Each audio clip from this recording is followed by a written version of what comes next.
webale nnyo Lord Mayor amanya nze Lilian Abe ndi Minister wa Disaster na Refugees era nga Mayor yakagambye tubadde ne meeting netuzikiriziganya nti tufune obudde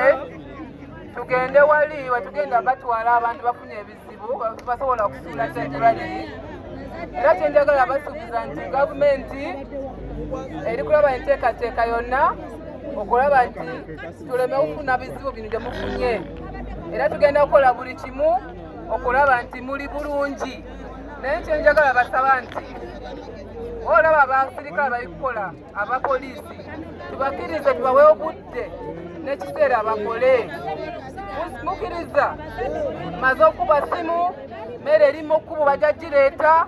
amazzi bajja gireeta n'ebirala tujja bikola naye katukole wamu tulabe nti tuyambe abantu babe bakyali wali wansi tomubeera nga mu blocking abali kukola muwulidde mwebale nnyo bebale ddala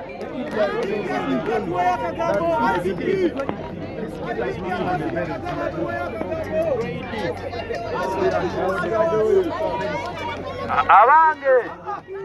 gembadde nerabidde pulezidenti wamwe Kyagulanyi Ssentamu Robert abasaasidde nnyo era ali wamu nammwe mu kaseera kano ak'okusoomozebwa mwebale nnyo mwebale ddala